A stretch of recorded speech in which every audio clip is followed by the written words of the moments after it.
हम भगवान के बारे में केवल तब सोचते हैं जब उनसे कुछ चाहते हैं। जब तक हम मुश्किल में न हो तब तक हम भगवान को याद नहीं करते। जब हमें कोई बीमारी हो जाती है या हम किसी दुर्घटना का सामना करते हैं तब भगवान को मदद के लिए पुकारते हैं। जब आर्थिक तंगी हो या नौकरी छूट जाए तब हम भगवान के आगे प्रार्थना की बौछार कर देते हैं। ज्यादातर इस प्रकार की परिस्थितियों में ही हम भगवान को याद करते हैं। प्रार्थना करते समय हम भगवान के साथ सौदेबाजी भी करते हैं। हम कहते हैं, हे भगवान, अगर आप मेरी मनोकामना पूरी करेंगे तो मैं आपके लिए यह करूंगा। आप मुझे वह दे दो तो मैं आपके लिए ऐसा करूंगा। क्या परमात्मा को वास्तव में हमसे कुछ चाहिए? भगवान से अपनी प्रार्थनाओं को पूरा करवाने के लिए हम उनसे सौदेबाजी न करें, क्योंकि भगवान हमसे इस भौतिक दुनिया का कुछ नहीं चाहते हैं। भगवान हमसे केवल प्रेम चाहते हैं। वे चाहते हैं कि हम उनसे प्रेम करें।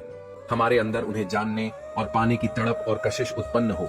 इसलिए सबसे पहले हमें अपने अंदर भगवान को पाने के लिए सच्ची लगन और तड़प जगाना है। अगर हम इसे अपने जीवन में धारण कर लें तो हम भगवान की खुशी को ग्रहण कर पाएंगे। भगवान को प्रसन्न करने का यही सर्वश्रेष्ठ तरीका है। भगवान हमारे माता पिता, हमारे वास्तविक प्रीतम और सच्चे मित्र हैं। माता पिता, प्रीतम और मित्र के प्रति हमारे प्रेम का इजहार किसी भौतिक उपहार का मोहताज नहीं होता। वे केवल हमारा सच्चा प्रेम ही पाकर खुश होते हैं। प्रेम ही एकमात्र भाषा है जो हमारे दिल से दूसरे के दिलों तक बहुत जल्दी पहुंच नहीं है। हम किस प्रकार भगवान को अपना प्रेम दर्शा सकते हैं? ध्यान अभ्यास उन्होंने हमारी आत्मा को प्रेम के साथ फिर से मिलाने में मदद करता है। ध्यान अभ्यास में बैठना एक संकेत है कि हम भगवान से प्रेम करते हैं और भगवान से मिलना चाहते हैं।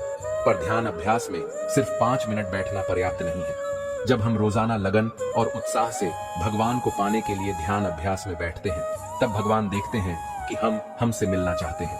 संत महापुरुष प्रतिदिन 2.5 घंटे दिन का 10वां हिस्सा हमें ध्यान अभ्यास में देने की हिदायत देते हैं। जब हम सच्ची लगन के साथ ध्यान अभ्यास में बैठते हैं तब हमें भगवान की दया और मदद अवश्य मिलती है, ताकि हम अपने लक्ष्य तक बड़ी तेजी से पहुंच सके। भगवान के प्रति प्रेम दर्शाने का दूसरा तरीका है निष्काम सेवा।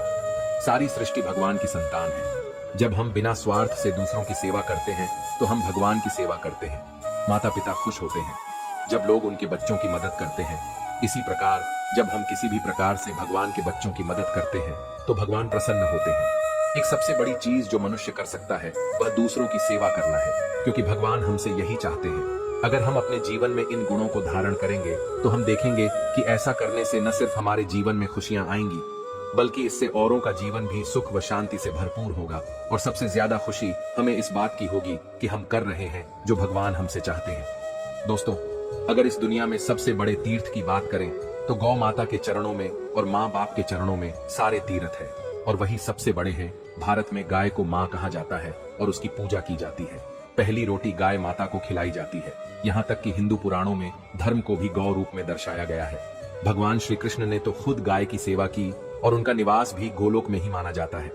हर मनोकामना को पूरी करने वाली कामधेनु गाय ही है। इस तरह गाय को इतना महत्वपूर्ण और पूजनीय माने जाने के पीछे कई कारण हैं। लेकिन क्या आपने कभी ये सोचा है कि गाय को माँ ही क्यों कहा गया है? गाय के साथ अन्य कोई रिश्ता क्यों नहीं जोड़ा गया? कई बार नवजात बच्चों को विभिन्न कारणवश माँ का दूध उपलब्ध नहीं हो पाता है। ऐसे में उसे गाय का दूध पिलाया जाता है। गाय का दूध सुपाच्य होता है और यह बेहद पोषक होता है। गाय के दूध में 16 प्रकार के मिनरल्स होते हैं। आयुर्वेद के अनुसार भी माँ के दूध के बाद बच्चे के लिए गाय का दूध ही सबसे ज्यादा फायदेमंद होता है। इस तरह गाय की मदद से ही बच्चे का पोषण होता है, इसलिए गाय को माँ का दर्जा दिया गया है। शास्त्रों के अनुसार जब ब्रह्मा जी सृष्टि की रचना कर रहे थे तो उन्होंने धरती पर सबसे पहले गाय को ही भेजा था। साथ ही गाय का दूध ही वो चीज होती है जो नवजात बच्चे को पिलाया जा सकता है। इसके अलावा सभी जानवरों में केवल गाय ही ऐसी जानवर है जो माँ शब्द का उच्चारण करती है। इसलिए यह भी माना जाता है कि माँ शब्द की उत्पत्ति भी गौवंश से हुई है। हिंदू धर्म शास्त्रों के अनुसार गौ माता की पूजा करने से मनोवांछित फल की प्राप्ति होती है। घर में सुख समृद्धि आती है। जिन घरों में गाय रहती है वहां हमेशा सुख शांति रहती है। गाय की सेवा करने को श्रेष्ठ कार्य माना गया है। साथ ही रोजाना पहली रोटी गाय को खिलाने से अपार सुख समृद्धि मिलती है। सारे देवी देवता कृपा करते हैं। इतना ही नहीं, भविष्य पुराण के अनुसार गाय के को में तीनों लोकों के देवी देवता विराजमान रहते हैं।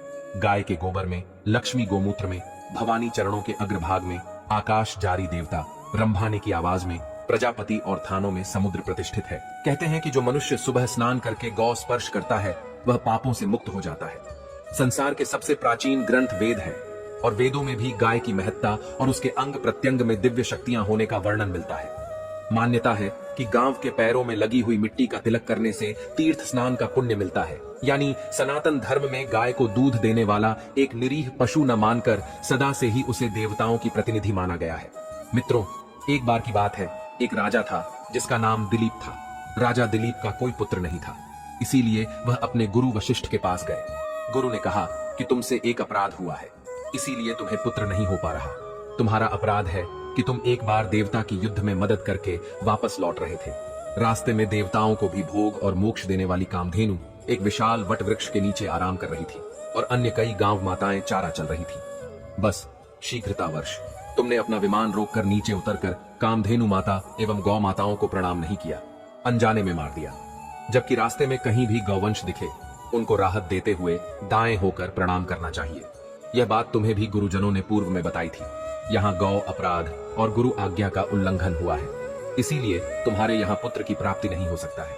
जरा सोचो, हम तो कभी प्रणाम नहीं करते, क्या हमारे पुत्र होंगे? आजकल पुत्र कहाँ पैदा हो रहे हैं, आज तो लड़के पैदा हो रहे हैं।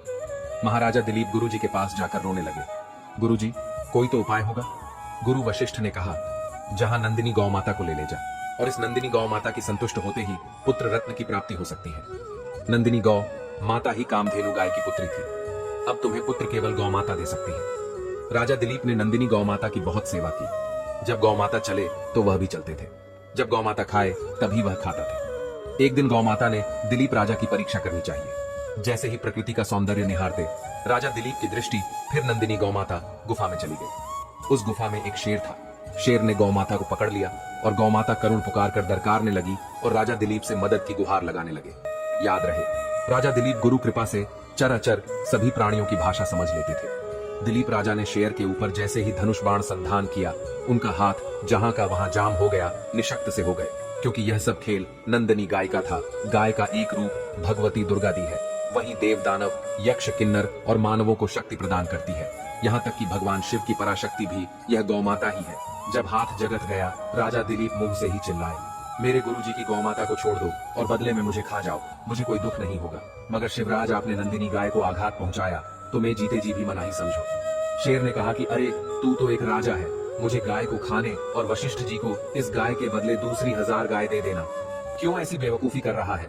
दिलीप ने कहा, नहीं, यह गौ माता को छोड़ दे और मुझे खा ले। बस मैं और कुछ नहीं जानता, बस गौ माता हमसे इतना प्यार चाहती है। और गौ माता ने राजा से कहा कि बस मैं तुमसे प्रसन्न हूँ, मैं तो तुम्हारी परीक्षा ले रही थी। दोस्तों, अगर आपको भगवान श्री कृष्ण की यह बातें समझ में आ रही हैं, तो कमेंट में जय श्री कृष्णा जरूर लिखें। ऐसा कहकर गौ माता ने अपना समस्त वैभव राजा को दिखा दिया और राजा ने कहा कि मुझे पुत्र चाहिए। और गौ माता की कृपा से दिलीप राजा ने रघु जैसा पुत्र प्राप्त किया, जिनके नाम पर ही आगे रघुवंश चला। रघुवंश में आगे जाकर स्वयं भगवान राम के रूप में नारायण प्रकट हुए। तो दोस्तों, इस प्रकार हमें गौ माता की हमेशा सेवा करनी चाहिए और कभी भी उसका अपमान नहीं करना चाहिए।